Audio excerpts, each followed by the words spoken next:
Hi and welcome to my December update on Plastic Models by a Regular Dude. It's the 30th right now, so hopefully I'll actually have this posted on the 1st of December. And won't be too long. I'm just going to talk a little bit about what I have going on, what's coming up, some new stuff, etc. So, the projects I've got going, I have the Tamiya SDKFZ 251/9 that I'm working on, and if you've seen any of the other videos talking about it, I am doing a British capture vehicle, going off of a photo I found whilst doing some research on the vehicle. This is it right here in the Netherlands in 1944. Nice photo, and with a little bit of research and with a tip by Andy of Tactical Jackalope, he pointed me in this direction right here, which is Kagero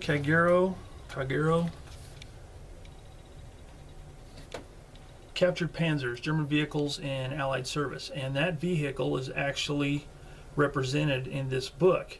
Not only is it represented in this book, but it also comes with a decal set. Okay, so thanks again, Andy, if you're watching this. That is the vehicle I'm going to do, and this is it so far. I've already got painted in the Dunkelgelb. The inside has been painted and weathered. That's why it's masked off. I did that so I could do the outside, and I am doing it in, like I said, captured color scheme. So some may be wondering, why would you paint it yellow when it's just going to be painted olive drab? Well, I'm going to do a little bit of chipping and stuff, and I want it to look somewhat realistic. Not very much chipping, but a little bit, so it will look a little more realistic as far as you know, being painted green than the original German color showing through. So I've got that done. The gun is done as well. So I put that one on pause because I was waiting for some paints. And you may be wondering, why are you waiting for paints? Surely you have olive drab, which I do, but I'm doing something a little different. I'll get to that in a minute. So while I was waiting for paint to come in for that vehicle, I started this one here, and I've also got a video up on this, or a number of videos, and I'm still working on it. It is a 70s boxing of a 1959 mold of Monogram's M29 Weasel, and this was a kit that I had always wanted as a kid, and I never could find it, so I found it on eBay recently. I thought, you know, this would be a good little project to work on in between things, practice some scratch building, stuff like that, because it's a very basic kit. So here's what I have so far. Again, I have a video on it. Extensive scratch building on the back deck.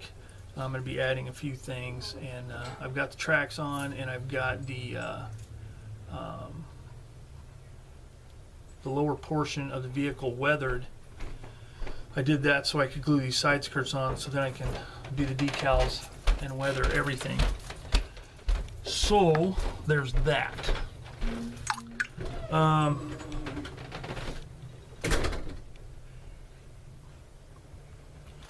So I've got that done, that far. So that stampede you hear in the background is my dog realizing that his mama, my daughter, just left, and doggy's not happy, so she went pounding through here.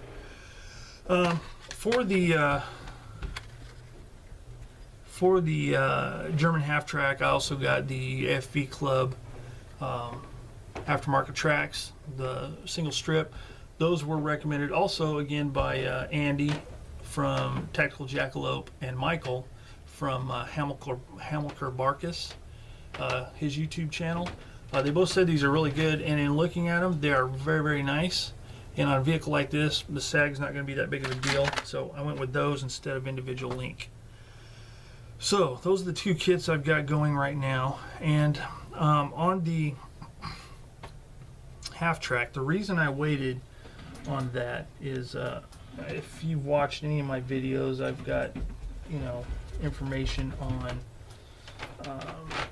I've been using the Vallejo Model Air colors, and I have to say that the colors are very nice. Colors are nice.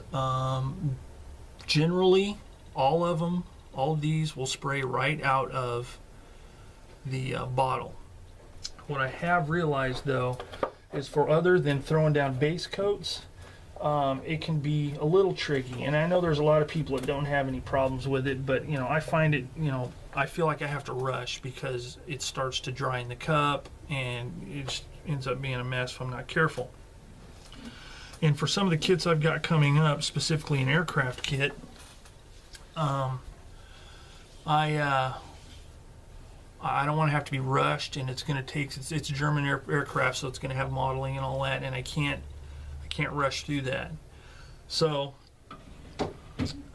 Will Pattison suggested, my whole deal is acrylics because of the smell, because I do my painting and everything in the house, and I don't want to create a bunch of stink and toxic fumes and all that. So he just suggested, why not just give Tamiya paints a shot and see what you think. And I've never ever, in all of my years modeling, never tried Tamiya paints. Meant to, just never have. So I finally cracked down and I bought some. The shop I get my stuff from does not carry the thinner for it. And I have read, and it has been suggested that try 91% isopropyl alcohol. See how I clearly have the brand covered. Okay, 91% alcohol. So I thought, I'm gonna try it. It was very cheap. It's about $4 for that big bottle. I went down to my hobby shop, found one of the only colors they had that was even remotely military in color was XF65 Field Gray. So I thought, I'm gonna give this a shot. So I put some in the cup, cut it 50-50 with the thinner just to give it, a test, and sprayed it on a plastic spoon. And that stuff is just so far so good. I really like it. I monkeyed around with it quite a while, and it never dried in the cup. I was able to set my airbrush to the side, do what I want to do, look, pick it up and get going again. So I practiced for quite a while doing really fine lines, and it's just really, it's got a good, I want to call it a good range of workability. With the Vallejo, if you thin it too much, then it's almost like colored water and it doesn't stick that great. So you don't have quite as much control over the opacity, whichever, of the Vallejo paint. Now again, for just a base color, just throwing down a base color, it's great. The finish is beautiful. I really like it. I've never had problems with masking tape pulling it up when I'm masking it. But just for some of the stuff I want to do, specifically aircraft, I think the Tamiya is going to work a lot better. And I plan on doing a video kind of comparing them later, so I won't get too much into my thoughts so far. But so far, the Tamiya looks good. So I had to wait for the Tamiya paint to come in because I really wanted this half track to be my first usage of the Tamiya paint. And I'm also going to use, for the first time, the hairspray technique on this vehicle to do the chipping. So a little danger there on a kit that I really want to turn out nice, with some experimentation, but I think it'll be okay. So I ordered all the colors I needed for that, plus I ordered a bunch of colors for so I can do the RLM colors for the German aircraft I've got coming up. And apparently, a lot of them need to be mixed, so I found some good color charts and some mixing recipes for the Tamiya paints, so I'll be able to get those mixed up, and should be pretty good. So really, that is all I've got going on. So I've got the Weasel to finish up, which should be over by the weekend, hopefully. Then I've got the half track to work on, so I'll have more updates on that on my YouTube channel, so I can show you where I am with that. And then after that, I've still got the Tamiya, the new tool Tamiya M10 that I'm working on. I'm gathering up parts for that. I did a video on the Allied stowage which is like personal gear, bags, duffel bags, tarps, and fuel cans, German and U.S. fuel cans, and some drums, because that's gonna be going on the M10. So I'm collecting up some parts for that before I start that, and then I'll do a video later, because I probably won't be starting this one in the month of December. I might, but I'll save the German aircraft I'm gonna be working on till later on down the road. So basically that is it for my November update, or my December update, November recap. That's what I've got going on.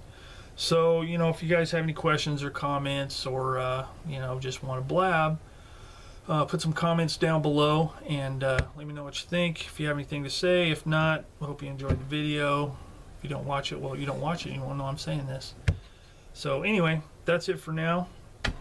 Thanks for watching another episode of Plastic Models by a Regular Dude, and stay tuned for more updates on the Weasel, the Half Track, and whatever else I got going on. So thanks again for watching, and I'll catch all of you later.